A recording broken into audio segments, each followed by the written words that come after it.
Hola, somos Omnisciencia, un grupo de jóvenes mexicanos que difunden la ciencia.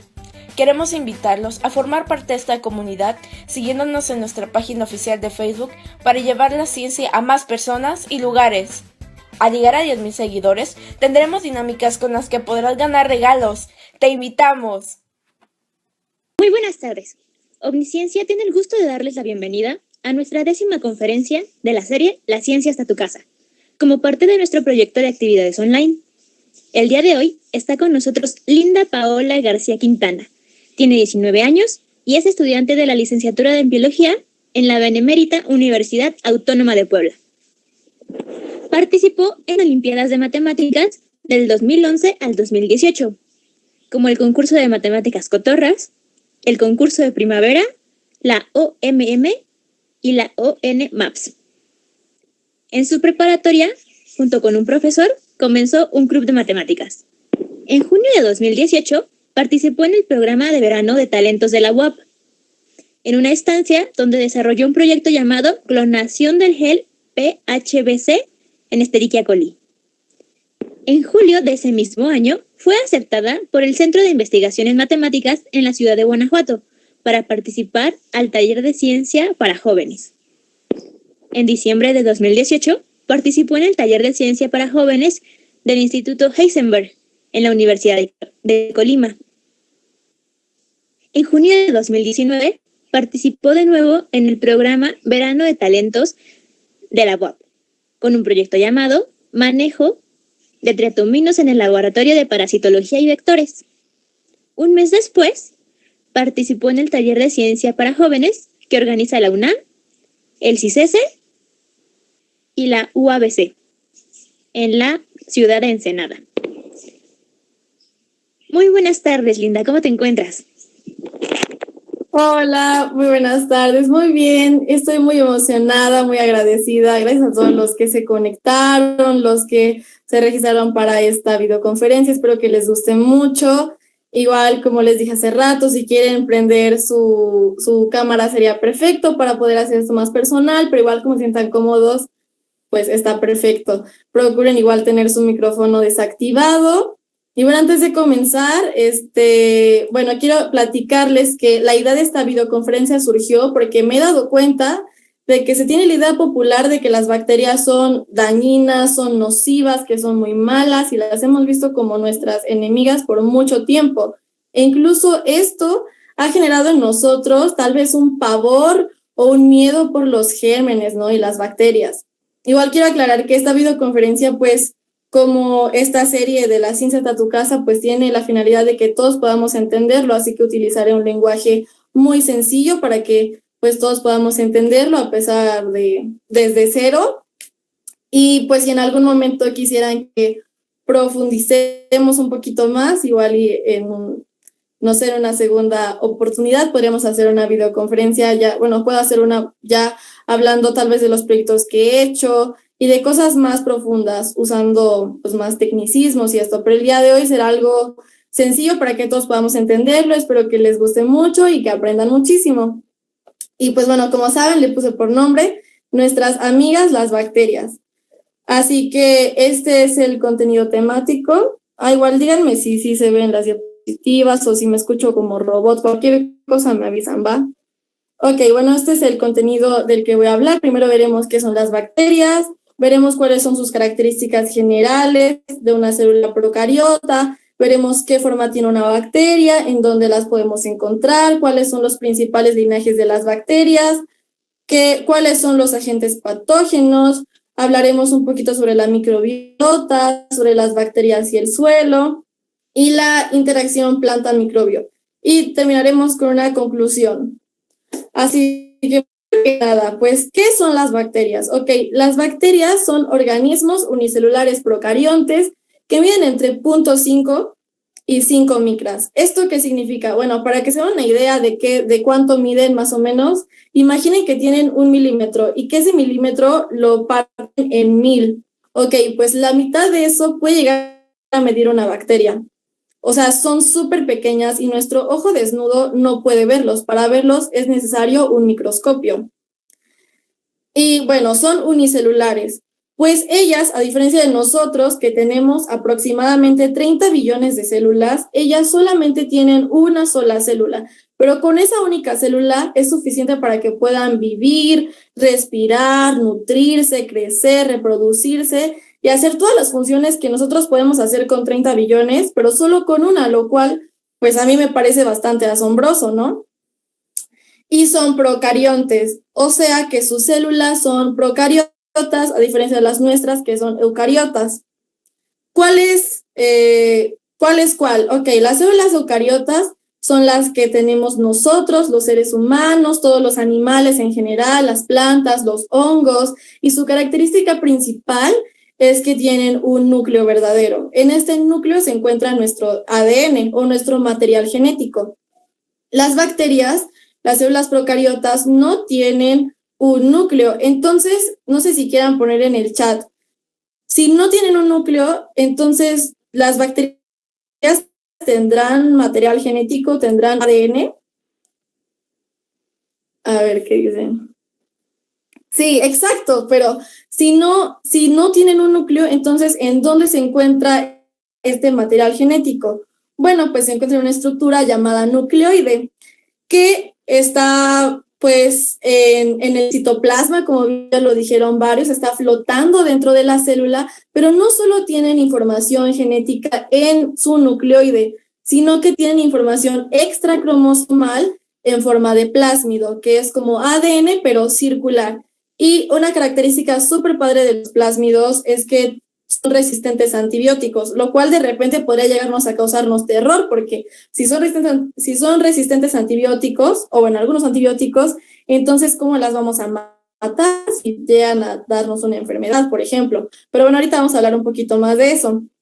Entonces, pues si tienen su ADN en un nucleoide, también pueden tener un plásmido, citoplasma, obviamente, como todas las células. También tiene una pared celular que está compuesta por un azúcar muy interesante llamado peptidoglicano. Tiene una membrana celular igual que todas las células de nuestro cuerpo. Esta membrana le permite a la célula comunicarse, bueno, la bacteria, a tener un intercambio de materia entre su interior y el exterior de la célula. Tiene una cápsula y puede tener estructuras muy bonitas, como por ejemplo el flagelo, que es como esa colita que vemos, que al igual que los cilios le dan movilidad a la bacteria. Entonces permite que ella pueda como nadar y moverse. Y también tiene una estructura muy interesante llamada pili o pilus. Esta le permite que se comunique con otras bacterias intercambiando información genética. Bueno, y también tiene ribosomas, en donde encontramos ARN ribosomal, el cual es muy importante para lo que ahorita les voy a platicar, ¿no? Así que hablemos ahora un poquito de la forma que tienen las bacterias. Bueno, pues las podemos encontrar en forma de cocos, o sea, esferas. Las podemos encontrar en forma de bacilos, que son bastones, de vibrios, que tienen como una forma de coma, o de espiroquetas, que están como en espirales y son estas más alargaditas, pero enrolladas.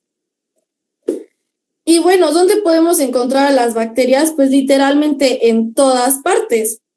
Podemos encontrarlas, por ejemplo, en temperaturas súper bajas. De hecho, las primeras fotos de la izquierda son en la Antártida, donde un grupo de científicos descubrieron que había bacterias incluso a menos 13 centígrados, o sea, una temperatura mucho más baja del punto de congelación, y había bacterias. También las podemos encontrar en temperaturas súper altas, por ejemplo, en Yellowstone o en, no sé, en aguas muy calientes, aguas termales, en los volcanes podemos encontrarlas. También, como vemos en la primera imagen de la derecha, podemos encontrarlas en pHs muy ácidos, como por ejemplo las que nos ayudan a fermentar y a hacer los quesos, el yogurt, pero también pueden vivir en ambientes muy ácidos, como por ejemplo el pH de la vagina. Bueno, por ejemplo, de hecho, en las últimas, en esas imágenes, las de la derecha, la que está como rosita es epitelio vaginal y ahí encontramos varias bacterias. También podemos encontrarlas en ambientes muy básicos o alcalinos, por ejemplo, en suelos o en abonos. También podemos encontrarlas en ambientes súper salinos, y estas son las llamadas halófilas, que están en concentraciones de sal súper altas, pero incluso, por ponerles otro ejemplo, podemos encontrarlas en lugares con mucha radioactividad, como por ejemplo Deinococcus radiodurans, una bacteria que fue aislada por primera vez en Chernóbil, donde uno pensaría que cero hay vida, pero ahí están las bacterias. Así que, amigos, si podemos encontrarlas literalmente en todas partes, en lugares súper extremos, obviamente podremos encontrarlas pues en la vida cotidiana, ¿no? En condiciones pues mucho más normales o a las que nosotros estamos acostumbrados a vivir. Podemos encontrarlas, por ejemplo, en nuestra piel, en nuestro cuerpo, en las superficies, en el baño, en los autobuses, en nuestras mascotas, en los trapos sucios. De verdad que en cualquier parte hay bacterias. Así que la idea de tratar de eliminarlas por completo, pues no se puede. no es una opción. Ok, luego, dado que podemos encontrarlas en todas partes, podemos estudiarlas y aislarlas de cualquier lugar. Esto se hace sembrándolas, como solemos llamarlo. En microbiología podemos aislarlas en placas Petri, que son placas pues muy delgaditas con una forma redonda, o también se pueden aislar como en líquido, en medio. En estas placas se hace como una gelatina que tiene todos los nutrientes para que estas bacterias puedan vivir súper felices y nutrirse y crecer bien. Igual se ponen en una incubadora a la temperatura a la que ellas pueden crecer súper bien, o con las condiciones en las que esta puede crecer, ¿no? Y bueno, las fotos de la derecha son bacterias que yo he aislado, por ejemplo, de hasta abajo, voy a decirles desde abajo hacia arriba. La de hasta abajo fue aislada de raíces de una plantita, creo que era de haba. La siguiente fue de un compañero que estaba enfermo de la garganta. La siguiente es de la alfombra. Y la que está hasta arriba igual son bacterias de la boca. Así que literalmente ustedes pueden tener una placa Petri con su gelatina, un gel de agarosa con medio, bueno, de agar con medio. Y ahí ustedes pueden, no sé, soplarle, poner su mano, poner un trapo, ponerle el teléfono, ponerlo en un ventilador para ver si su aire está contaminado o no. Y de verdad, en cualquier parte ustedes van a ver que hay bacterias, ¿no? Ok.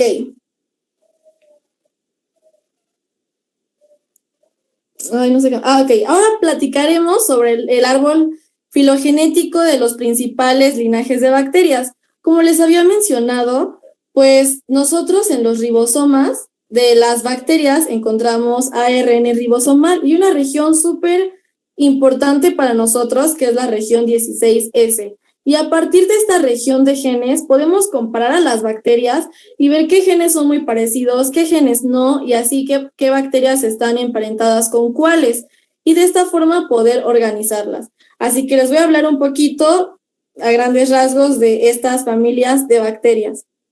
Igual cabe mencionar que esta organización pues va a variar todo el tiempo porque sobre todo en la filogenia de las bacterias como que no se ponen de acuerdo mucho los microbiólogos y con las clasificaciones, porque la radiación no les hace ni cosquillas y al mismo tiempo no hay agentes mutágenos que puedan afectarlos, pues ellas tienen un sistema de reparación en el que reparan sus genes, así que nada les hace daño. Solamente hay una sustancia que sí las puede afectar y se llama nitrosoguanidina.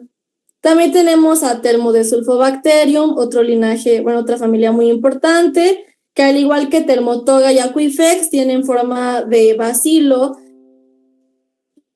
y se encuentran sobre todo en aguas termales, en temperaturas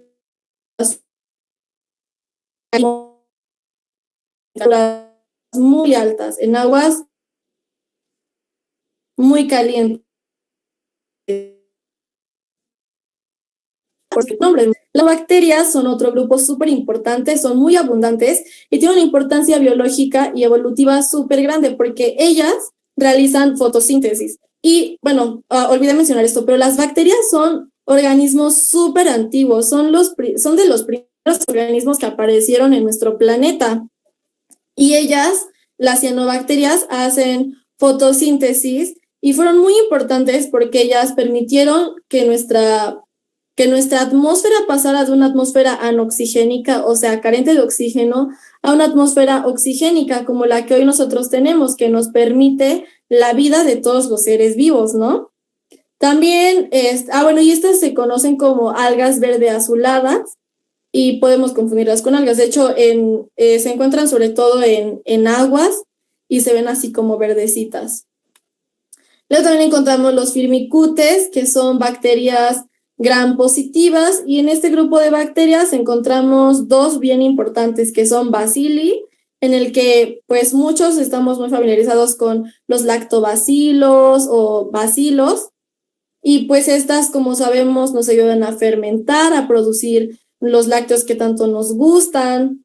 También Clostridia es otro grupo de bacterias, pero estas sí son patógenas. Por ejemplo, Clostridium tetani nos enferma porque nos provoca tétanos, y Clostridium botulinum nos provoca parálisis facial. Sin embargo, hoy en día se han podido aislar estas bacterias y usarse las toxinas que tienen para curar estas enfermedades, lo cual es bastante asombroso. Otro grupo bien importante son las actinobacterias, y en ellas podemos encontrar a la mayoría de las actinobacterias nos provocan enfermedades, o sea, son patógenos. También tenemos las proteobacterias, y que se dividen en varios grupos, que son las alfa, beta, gamma, delta y epsilon proteobacterias.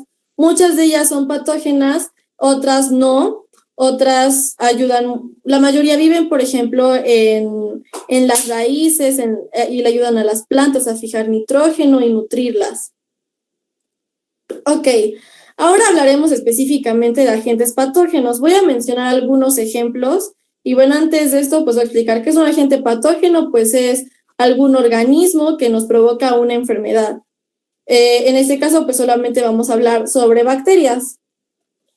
La primera de la que voy a hablar es Streptococcus pyogenes, que nos provoca faringoamigdalitis streptocócica. Esta pues es inflamación en la garganta, infección en la faringe, puede provocar purulencia, o sea, como pus, y pues en respuesta nuestro cuerpo nos da mucho dolor, nos puede dar fiebre, hay enrojecimiento de la faringe, y el tratamiento para cualquier enfermedad o infección que provoca una bacteria pues es con antibióticos. En este caso podemos tratarla con penicilinas o eritromicinas, pues hay bacterias que son resistentes a antibióticos, por ejemplo la tetraciclina. Así que lo ideal es usar penicilina. Y bueno, voy a poner una imagen un poquito fuerte, así que si son un poquito sensibles ustedes, pues mejor cierren los ojos, ¿va? Ok, así es como se ve la faringoamigdalitis, pero también esta bacteria provoca otras enfermedades como la erisipela, bueno, sobre todo enfermedades cutáneas. Voy a quitarla, ¿va? Ok, ya pueden abrir los ojos si quieren. Esperen, no, todavía no, ya, abran los ojos si quieren. Esta, sobre todo, ¿por qué? Porque tiene toxinas que provocan lesiones en nuestra piel. Pero de nuevo, estas infecciones se tratan con antibióticos. También encontramos Streptococcus pneumoniae, que provoca pues neumonía. También la conocemos con el nombre de neumococo. Y como se pueden imaginar, pues todos los estreptococos pues tienen esa forma de cocos, de bolitas, de esferitas. Y bueno, esta con mayor frecuencia provoca neumonía en los seres humanos, en el hombre. Se encuentra normalmente en parejas. Son hemolíticos, o sea que rompen la sangre cuando crecen en un ambiente con oxígeno o sin oxígeno. Voy a tomar agua. Ok, y podemos tratarlas con penicilina, igual con antibióticos, ¿no? Y tal vez alguien, bueno, no he visto las preguntas, ¿verdad? Igual cuando quieran pueden hacer preguntas en el chat, al rato voy a tratar de responderlas. Pero igual alguien se puede preguntar, híjole, pero yo soy alérgico a la penicilina. Bueno, pues igual hay otras alternativas. Por ejemplo, acá puse eritromicina y vancomicina como alternativo. Otras bacterias que nos provocan enfermedades son Streptococcus viridans, que esta es muy poco virulento. ¿Esto qué significa? Ya sé que pueden llegar a decir como, ¿cómo que virulento? Estamos hablando de bacterias. Ok, por factor de virulencia nos referimos a qué tan fuerte es la enfermedad o el padecimiento que puede llegar a provocarnos esta bacteria. En el caso de Streptococcus viridans no es tan virulento, pero provoca endocarditis, sobre todo después de haber una extracción dental y que se infecte. Así que cuídense mucho. Y también encontramos Streptococcus mutans y Streptococcus sanguis, que sobre todo cuando no tenemos una buena higiene bucal, y no nos lavamos bien los dientes, entonces estas bacterias lo que hacen es fermentar la comida y los azúcares que se quedan en nuestros dientes, produciendo pues cosas produciendo caries. Y no solo esto, sino que se adhieren a nuestros dientes, a nuestro esmalte, y afectan a la superficie, dando un mal aspecto, igual provocando mal aliento. Pero de nuevo, esto se puede tratar con antibióticos. Otra bacteria que nos provoca enfermedades, otras bacterias son Ureaplasma urealyticum y Mycoplasma hominis. Estas dos bacterias normalmente son parte de nuestra microbiota y se encuentran sobre todo en el conducto genitourinario. Sin embargo, cuando hay un crecimiento anormal de estas, pueden llegar a provocarnos infecciones. Y esas infecciones provocan que haya inflamación del aparato reproductor. Estas bacterias son sensibles a las tetraciclinas y la mayoría son resistentes a la eritromicina. Otra bacteria es Mycoplasma pneumoniae, que provoca sobre todo neumonía atípica en bebés, en lactantes y en adultos mayores, y esta se puede transmitir por el aire o por pequeñas gotitas. Y pues esta sí puede llegar a ser muy peligrosa, sobre todo por las edades a las que ataca. Ok. Bueno, y igual vamos a hablar de unas bacterias, de Mycobacterium, es una familia de bacterias y principalmente producen tuberculosis.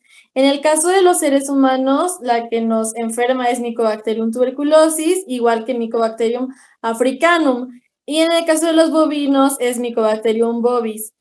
También hay otros que provocan enfermedades del complejo pulmonar no tuberculosis, como Mycobacterium avium, Mycobacterium intracelulare o Mycobacterium casasi. Mycobacterium lepra provoca lepra, o Mycobacterium ulcerans nos provoca úlceras a nosotros. Y bueno, y por último, pues vamos a ver a Corynebacterium, que nos provoca difteria.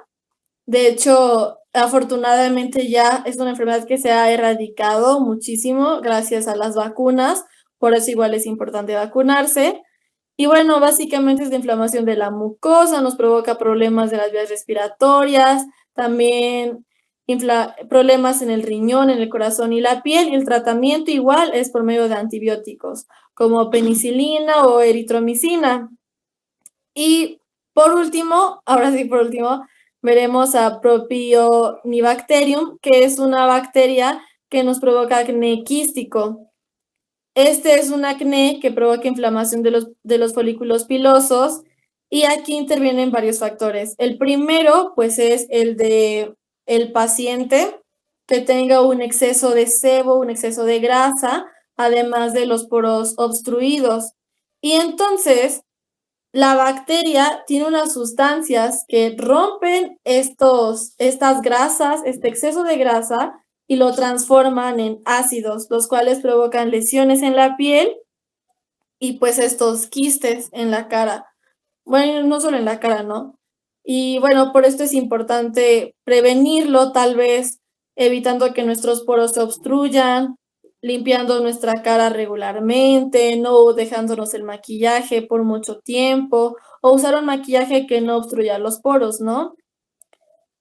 Y bueno, pero igual, obviamente es importante ir con un dermatólogo, ¿no? Para poder tratar esto. También tenemos a Neisseria meningitis, que es una bacteria que habita en la mucosa de la membrana de la mayoría de los mamíferos, pero su crecimiento anormal puede llegar a provocar enfermedades en los seres humanos. Regularmente lo encontramos en la garganta y no se tiene que confundir con Neisseria gonorrea, una bacteria que provoca esta enfermedad de transmisión sexual.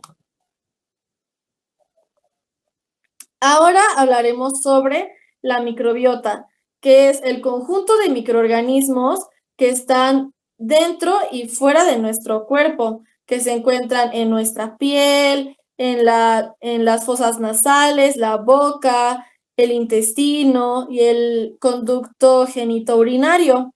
Estas bacterias y nosotros hemos estado acostumbrados a vivir durante muchos años y realmente nos protegen muchísimo. Y bueno, no sé si recuerdan la cantidad que les había dicho de células que tenemos en nuestro cuerpo. Son 30 billones de células. Y si juntáramos a todas las bacterias que forman parte de nuestra microbiota, serían aproximadamente 40 billones de bacterias. Y esto no nos tiene que causar pánico, porque al contrario, estas bacterias nos protegen del crecimiento anormal de otros microorganismos en nuestro cuerpo. Y si juntáramos nosotros todas estas bacterias y las pesáramos, serían entre 100 gramos, entre 200 gramos o 1 kilo, aunque hay datos de que podrían ser incluso 3 kilos. En los suelos orgánicos, las bacterias ayudan a retener nutrientes, mantienen la estructura del suelo y retienen el agua. Y de hecho nosotros podemos ver estas bacterias si tomamos la raíz de una planta, sobre todo de plantas como jitomate, cacahuate, haba, frijol. Si tomamos esa raíz, veremos que hay como puntitos negros o bolitas, como nódulos. Ahí es donde hay muchas bacterias y estas ayudan a fijar el nitrógeno, como lo puse aquí. Otro de los elementos muy importantes en los suelos es el nitrógeno y las bacterias ayudan a fijarlo. Y bueno, igual como les mencionaba, o sea, la evolución de las plantas acuáticas a medios terrestres fue posible gracias a que las cianobacterias permitieron que la atmósfera cambiara de ser anoxigénica a una atmósfera oxigénica. Y de hecho, muchas de estas relaciones bacteria-planta permanecen actualmente. Y esto lo podemos encontrar, por ejemplo, en 3 formas. En el comensalismo, que es cuando la planta no se daña, pero la bacteria obtiene beneficio. Otra puede ser el mutualismo, cuando tanto la planta como las bacterias se encuentran beneficiadas. O sea, la planta le da nutrientes a la bacteria y la bacteria le ayuda a fijar sus nutrientes para que ella pueda vivir súper bien. O el parasitismo, que ese también lo podemos, de hecho estas 3 relaciones las podemos encontrar también en nosotros.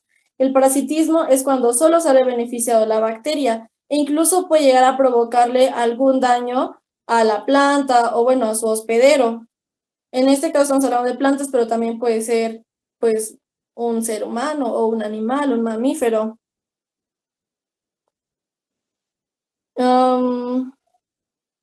Ok, así que bueno, como conclusión, pues podemos decir, pues que, no creo que sea la conclusión, perdónenme. Sí, ya, era esta, la última. Ok, pues las bacterias igual son súper importantes porque incluso cuando hay derrames petroleros, ellas ayudan a que el impacto no sea tan grande. Pero también, como les mencionaba, tiene un impacto evolutivo súper grande, pues de hecho gran parte del, bueno, se cree que, contrario a lo que hemos pensado por mucho tiempo, que evolución es más que nada competencia y que competencia entre el más apto y el no tan apto, no, al contrario, evolución tiene que ver más con una cooperación y es lo que hemos visto mucho en las bacterias. Por ejemplo, de hecho, eso es lo que nos explica la teoría de la endosimbiosis, que hubo bacterias, por llamarlos de una forma, que se comieron a otra y gracias a esta simbiosis es que el día de hoy las células eucariotas muchas pueden tener, por ejemplo, cloroplastos o sea, las plantas, por ejemplo, las células que tienen las plantas, la célula vegetal, o por ejemplo, muchas de ellas, como nosotros tenemos mitocondrias con las que podemos producir energía. También se cree que igual por esta simbiosis es que nuestro ADN se encuentra dentro de un núcleo y no flotando dentro de la célula, lo cual es bastante asombroso. Entonces podemos llegar a decir que sin las bacterias, pues esto no podría ser posible. La vida en la Tierra no podría ser posible. Así que, bueno, espero que hayan aprendido algo, amigos. Espero que esto les haya gustado. Que espero poder haber cambiado o haber aclarado esas ideas de que las bacterias son malas, porque al contrario, ¿no? Realmente nos benefician muchísimo. Y pues ya, eso es todo. Bueno, ok, al rato platicamos. Muchas gracias a todos, amigos. Y pues ya por mi parte es todo. Ahora leamos sus preguntas. Ok, Paola, muchísimas gracias por toda tu explicación. Creo que fue una ponencia en la que descubrimos bastantes cosas de las bacterias. Muchas gracias. No, al contrario, gracias a ustedes, amigos, de verdad.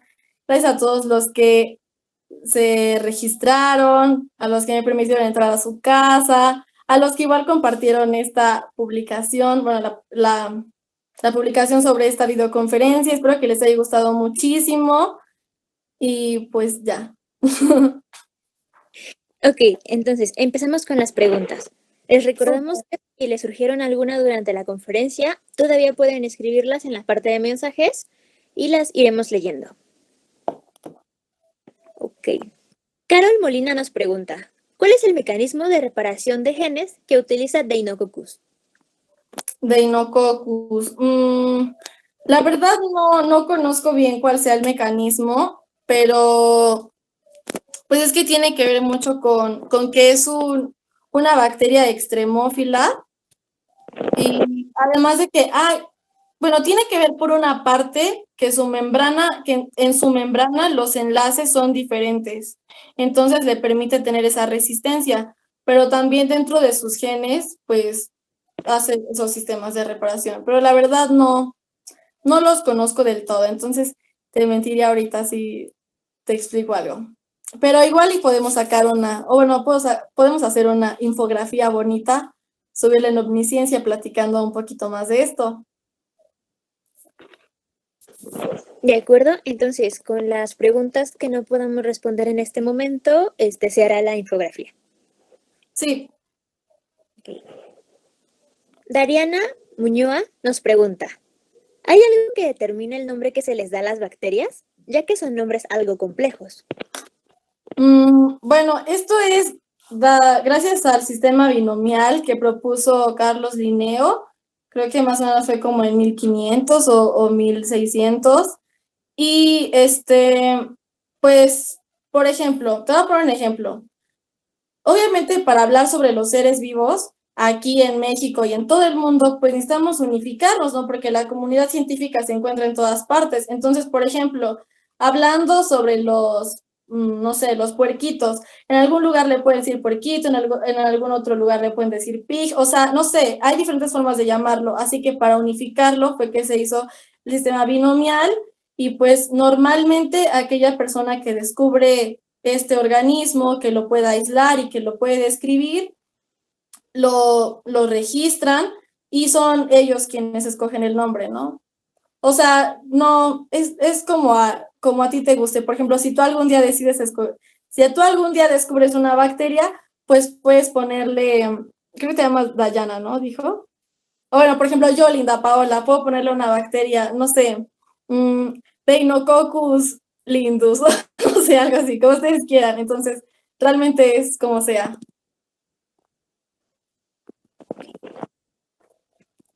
Aileen Yaen nos pregunta, si las bacterias son nuestras aliadas, ¿se pueden ocupar como apoyo a un tratamiento médico? Sí, se pueden. De hecho, les voy a mencionar un ejemplo, y es lo que pasa con Clostridium botulinum y Clostridium tetani. Por ejemplo, Clostridium tetani provoca el tétanos, como les dije, y Clostridium botulinum provoca parálisis facial, pero hoy en día se ha aislado esa toxina y se utiliza, por ejemplo, en el Botox. y es así que hay mucha gente que se estira y eso. Pero también no solo se usa en la industria cosmética, sino también en la industria, bueno, no en la industria, sino en el sector salud, por ejemplo, para tratar ciertas parálisis incluso, o como, pues cosas en los músculos, ¿cómo se llaman?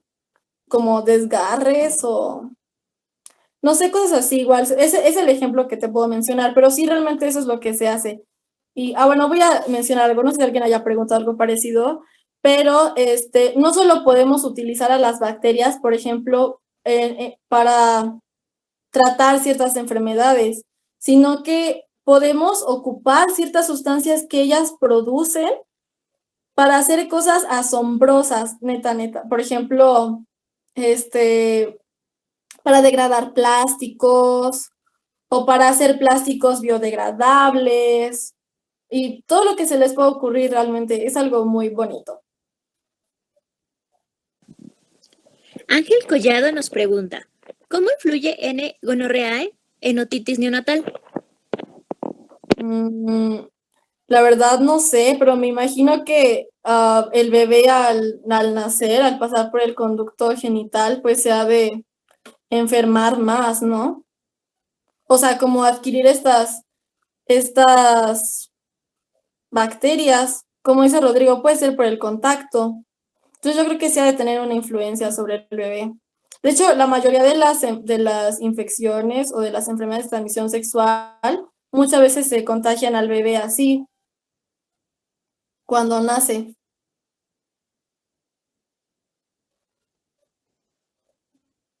Y ya. Ok, Manu nos pregunta, en cuanto a la acción de las bacterias, ¿qué diferencia hay en parto natural y cesárea?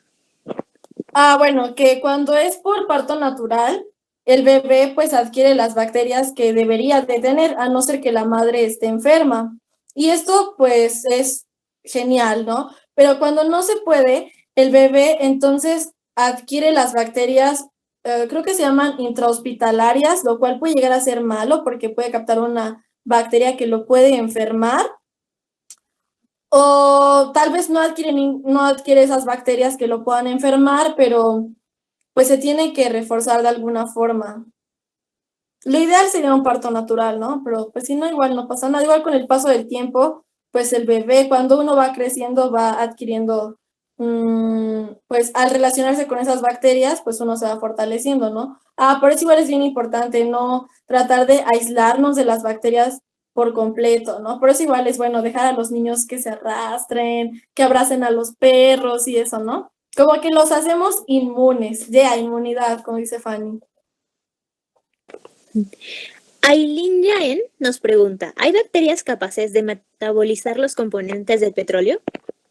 Sí, sí hay bacterias. Por ejemplo, bueno, no sé qué especie sea, pero como les mencionaba, hay muchas que nos ayudan a eso, que cuando hay derrames petroleros pueden degradarlas. Y es gracias a las enzimas que tienen, que rompen esos enlaces y entonces, pues todo rompen las cadenas hidrocarbonadas y pues aprovechan ese carbono para nutrirse a ellas. O igual, bueno, es lo que pasa. Carol Molina nos pregunta, hablando desde una perspectiva evolutiva, ¿cuál es el origen de la resistencia a antibióticos que van generando las bacterias? El origen, pues, no sé a qué se deba, pero es como que la bacteria se va acostumbrando. Igual, bueno, aprovechando que hiciste esa pregunta, quiero aclarar porque a veces podemos llegar a pensar que, bueno, no sé, como que tendemos mucho a automedicarnos y entonces tenemos un dolor en la garganta y decimos, ay, no, tenemos una infección y luego tomas el antibiótico. Y entonces, tal vez lo que te pasó es por un virus.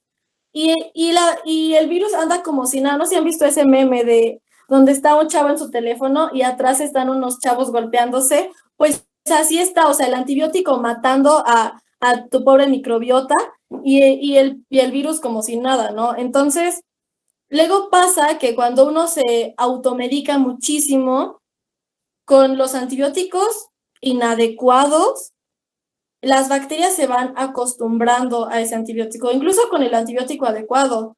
el abuso de estos antibióticos provoca en las bacterias esa resistencia. Y de hecho, por ejemplo, hay un meme, ay, perdón que hablé mucho de memes, pero soy bien ñoña. Y hay un meme del 10-Year Challenge, donde aparece, por ejemplo, una bacteria aislada en el 2009 con un antibiótico y se ve como donde está el antibiótico no crece para nada, ¿no? Y está así como un circulote donde ahí no está creciendo. Pero de repente está otra del 2019 y le ponen a esa bacteria y el mismo antibiótico y no le hacen nada. La bacteria crece en toda la caja, lo cual es súper tremendo. Así que la moraleja acá, pues es que no hay que automedicarnos, hay que ir con un médico, con un profesional de la salud y pues ya, porque eso de la resistencia a antibióticos sí está súper tremendo, o sea, es algo muy grave. Paola, ¿me permitirías completar, proporcionar un poco de información a esta pregunta? Sí, claro, Iris, claro, adelante. La resistencia de las bacterias a antibióticos, vamos a verla como desde el tema de selección natural y para fines prácticos, la selección natural es cuando por causas naturales se favorece a un organismo de una misma especie sobre otros o a organismos entre especies. Es decir, que se va a favorecer a un perro, digámoslo, un perro, vamos a llamar de flauta, porque es más rápido, en vez de a un perro que lo llaman lámpara, porque raza, tiene problemas en las caderas y no puede correr.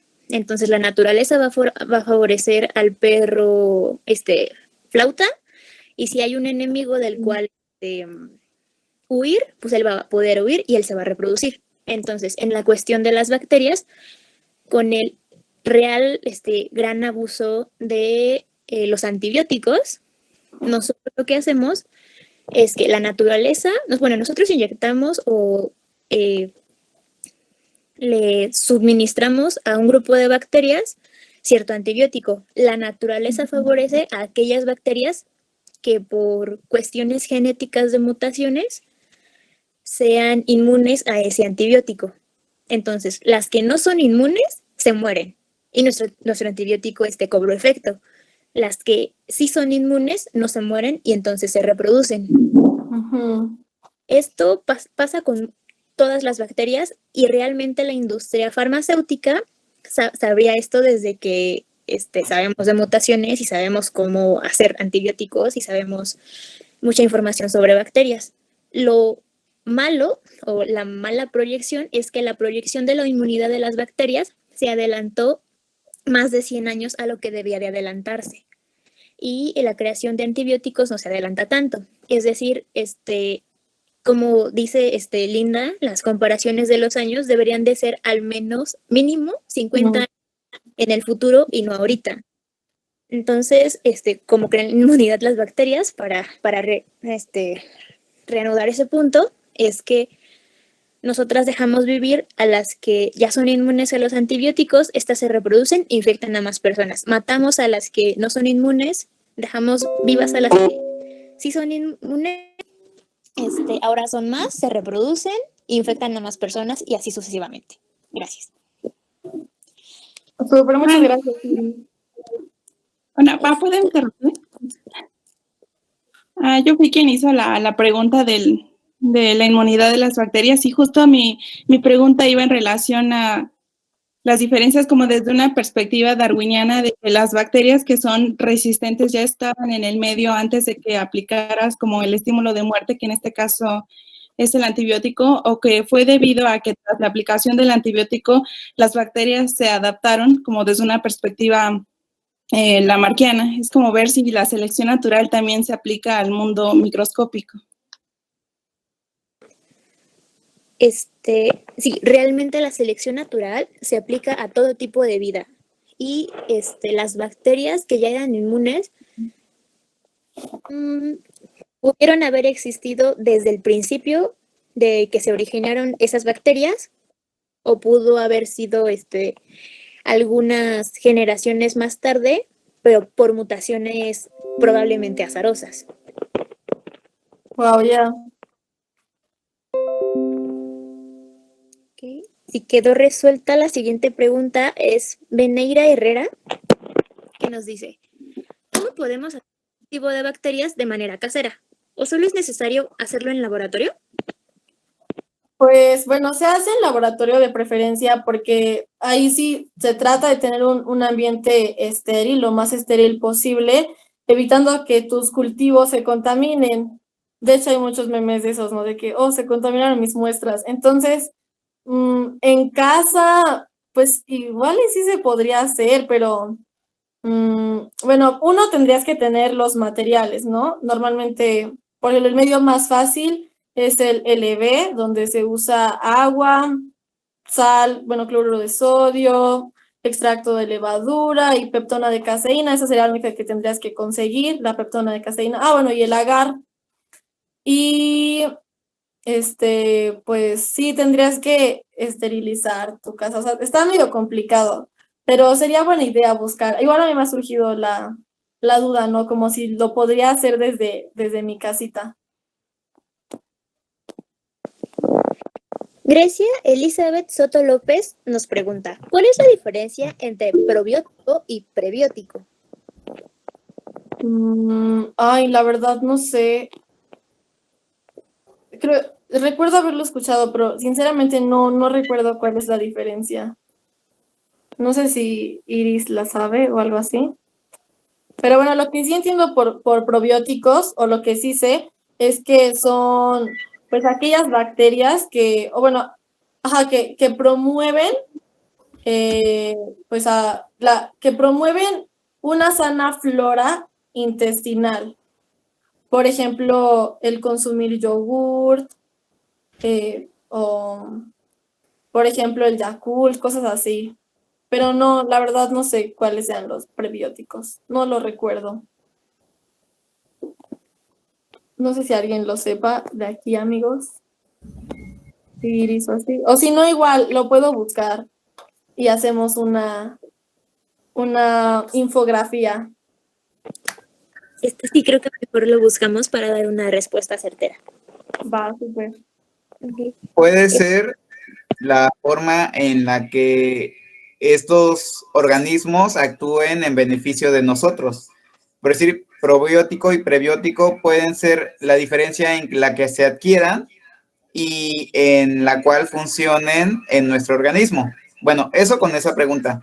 Con la pregunta anterior sobre cómo podemos hacer un medio en nuestra casa, de hecho, con grenetina se podría hacer un experimento muy sencillo en donde podemos sembrar tanto bacterias como hongos. Como dice Linda, al no tener los medios necesarios para poder aislar estas bacterias, lo posible es que se tenga contaminación, pero sí se puede de una forma muy sencilla. Y solo agregando un poquito acerca de lo de la evolución de las bacterias y de la resistencia, son una combinación de varios factores evolutivos, tanto mutación como selección natural, en el sentido de que ya en los genes, las bacterias ya tienen esta parte como de genes de resistencia hasta ciertos antibióticos. Es una cuestión muy compleja, pero en relación a esta evolución, son muchos los factores que pueden intervenir en que ciertas bacterias puedan adquirir una resistencia a los antibióticos. Pero solo es una pequeña agregación a los comentarios y argumentos que tienen estas dos compañeras. Y bueno, perdón por la interrupción. Muchas gracias, Rodrigo. Gracias. Y sí, y bueno, pues como está muy interesante lo que dice Rodri sobre de que podemos hacerlo, bueno, sembrarlo como una gelatina. Y de hecho, bueno, igual, o sea, podemos ver cómo si dejamos echar a perder alguna cosa, pues ahí crecen las colonias de honguitos. Bueno, ahorita hablando de bacterias, pues sí, podemos aislar bacterias de muchas partes. Pero igual y en casa puede llegar a ser un poquito complicado.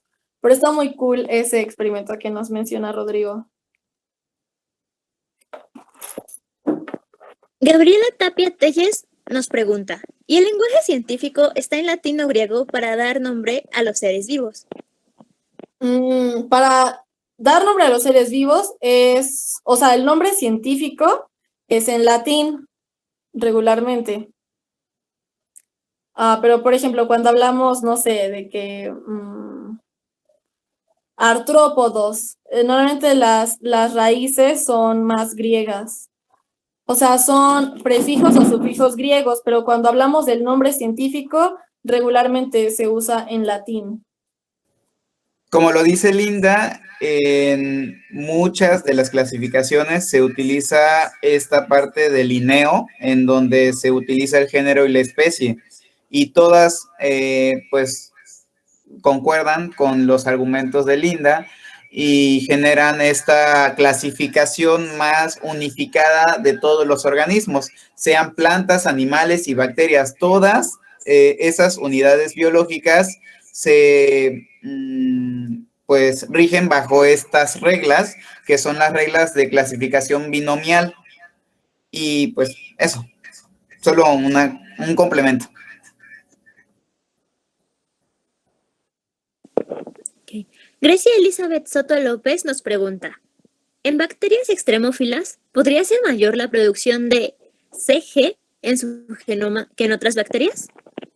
Sí, de hecho es una característica de que sean extremófilos, que tienen un mayor porcentaje de guanina, citosina, y esto le da como más estabilidad.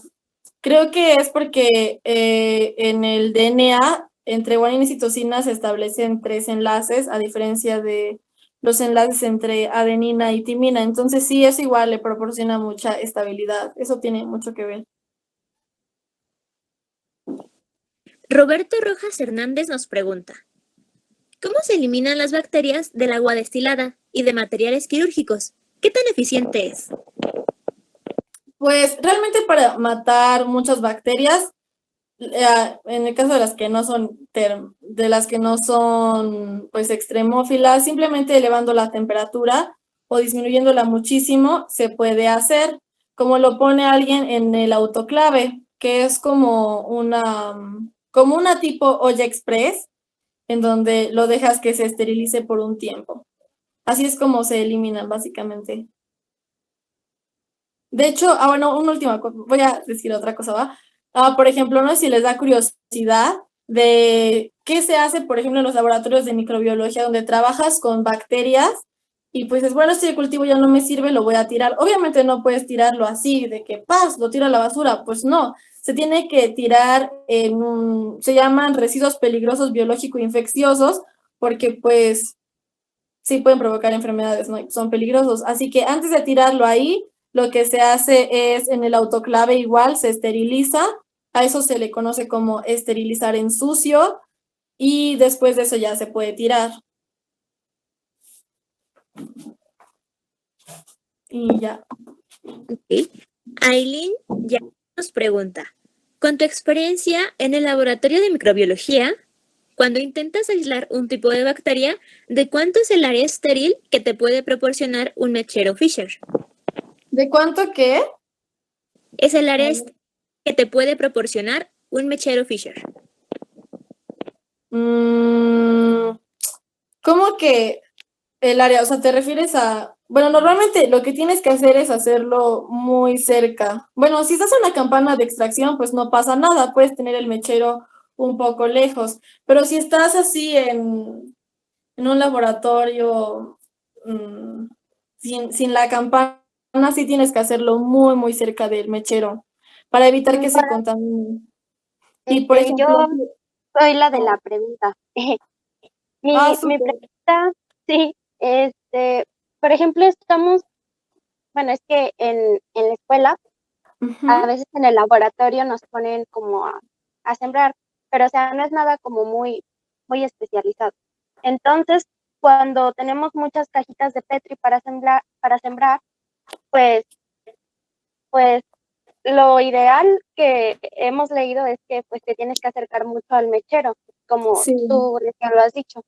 Pero una vez una niña de un grado superior, o sea, literal se burló de nosotros y nos dijo, te están tardando mucho, y ella abrió como que todas las cajitas sin importarle el área. Híjole. Y empezó a sembrar y entonces fue como de, ¿qué? Y ella, pero no pasa nada, y yo, pero es que... No, sí pasa. Igual tienes que tener mucho cuidado, por ejemplo, no puedes estar hablando mientras estás aquí trabajando con tus bacterias, porque pues vas a contaminar, ¿no? Tus muestras. Bueno, no tengo algo cerca acá, pero por ejemplo, normalmente, si estás sembrando en placa, o sea, la tapa la pones hacia abajo. Y entonces nada más la abres rápido, tomas y la cierras. Así, rápido, súper rápido. Y si lo haces en un tubo, a ver, supongamos que este es mi mechero, mi pluma, ¿no? Entonces, lo que haces es de que abres súper rápido tu tubo, lo pasas por el mechero, tomas lo que quieres, lo pasas por el mechero y de nuevo lo cierras. Y lo vuelves a pasar por el mechero para evitar que se te contaminen. Y sí, tiene que estar súper cerca del mechero, pero bueno, si estás en una campana de extracción, pues no hay mucho problema, no puedes tener el mechero a unos 30 centímetros y no pasa nada, pero creo que tu compañera te mintió. No sé si se hayan contaminado sus muestras, pero es lo más probable. Sí, Sí, luego ahora te queman. Hay que tener cuidado también, ¿no? De no quemarse. gracias. Sí, de nada. Bueno, creo que la siguiente es una pregunta. Cuando una persona se automedica o no tomamos los antibióticos de acuerdo a las indicaciones, ¿las bacterias se hacen resistentes al antibiótico? Sí, sí se hacen resistentes. Bueno, obviamente no a la primera, ¿no? Es como que mucho tiempo de estarte automedicando. Ay, perdón, en el folclore mexicano, está pasando el de los tamales por mi casa, perdón. Pero sí, después de automedicarte por mucho tiempo, sí se genera esa resistencia. Así que no lo hagan, amigos, ¿va? No se automediquen. Grecia Elizabeth Soto López nos pregunta, igual la transferencia horizontal las ayuda a adquirir estas resistencias, ¿no? Por poco tiempo que hay entre cada generación. Creo que sí. Bueno, la verdad no sé, ¿a qué te refieres con transferencia horizontal? O sea, como... Al paso espera. como de información de una, o sea, que no sea como de una cuestión de Sí. ancestría, descendencia. Sí, también puede, es lo que ahorita está pasando mucho. Bueno, he visto estudios sobre eso, lo cual es bien tremendo, amigos, ¿no? O sea, como que esa transferencia de información de bacteria a bacteria puede llegar a que se hagan resistentes.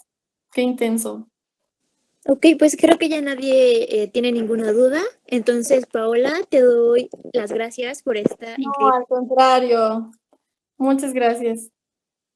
Creo que sí aprendimos varias cosas que normalmente no sabíamos de las bacterias, ¿no? Sí solemos pensar, como tú bien lo aclaraste, que la mayoría de las bacterias son malas y qué bueno que nos dijiste que no es cierto.